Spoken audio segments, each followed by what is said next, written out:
If the dollar store or pound shop sold guitar strings, then these are what you would get. Harley Benton's Value Strings, Thomann's own house brand of guitar strings that will set you back a whopping $1 or just over €1 per pack when bought in bulk, and I've been using them exclusively for almost 4 years now.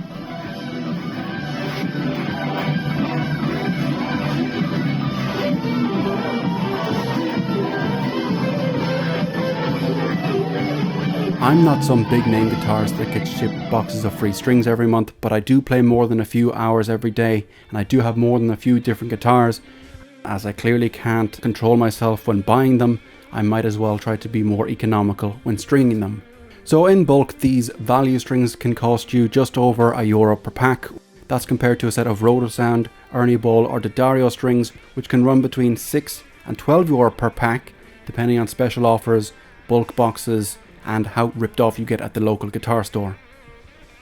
These are 9s, and as you can see, they don't really behave like some other brands do, and I know what you're thinking, they must sound and feel like garbage. Well, when the CEO of the Dario says that you can't hear a difference between strings, then there really probably isn't that much of a difference in the mix. But I will say that side by side, you can hear and feel a difference between different brands.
Can you hear the difference?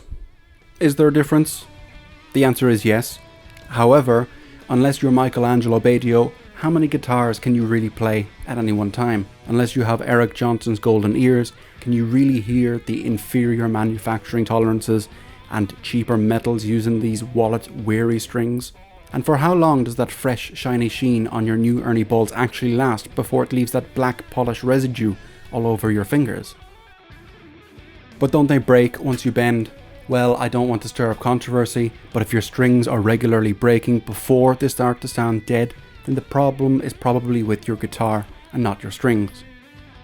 So how long do they last before sounding dead? Well, in my experience, over 4 years, as long as other brands. However, I wipe my strings down after playing because I'm not a barbarian. So if they sound good and last long and don't break when you bend them, then how and why are they so cheap? Well, just look at where real strings are made. The United States, the UK, the machines to make the strings are all made in Germany.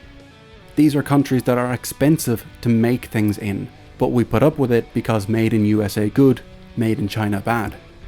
Harley Benton's value strings are cheaper because they're made in China, with Chinese steel by a Chinese OEM, with no brand recognition, no endorsement deals, no advertising, just straight from the factory to the retailer to you. That's how they're so cheap.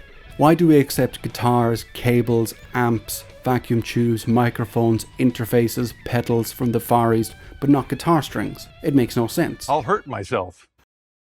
With all of this in mind, because these strings are sold at a discount rate, because the factory has no brand name or recognition to maintain, and because no one of note actually uses these strings, except me, reasons for any standard of quality, or more importantly a consistency of quality, are few and far between. I'm not saying that one pack may contain 5 banjo strings and another silly string, but brand reputation, product consistency and country of origin are things that we pay for.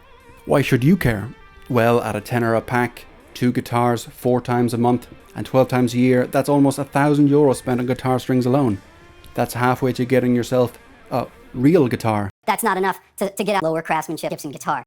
You've been warned. At the end of the day, you still need money to eat, money to pay your bills, money to string your guitars. So if you could save a couple bucks, why not? Hello, I like money. What good is a nice guitar if you can't afford to put new strings on it? What good is a nice guitar with fresh strings if you can't afford a decent amp to plug it into? And what good is a nice guitar with fresh strings plugged into your Marshall Boogie quintuple rectifier if you then have no cash left over to learn how to play it properly? I've been there, sat on my bed staring at my Epiphone Futura with broken rusted strings plugged into a hi-fi stereo because I couldn't afford strings, never mind a real guitar amp. I'm not saying that guitar playing as a profession or even a hobby is cheap, but through brands like Harley Benton, it's more accessible to more and more people. With that being said, thanks for watching, thanks for listening, and remember, life is hard, but music is harder, so you should probably go practice.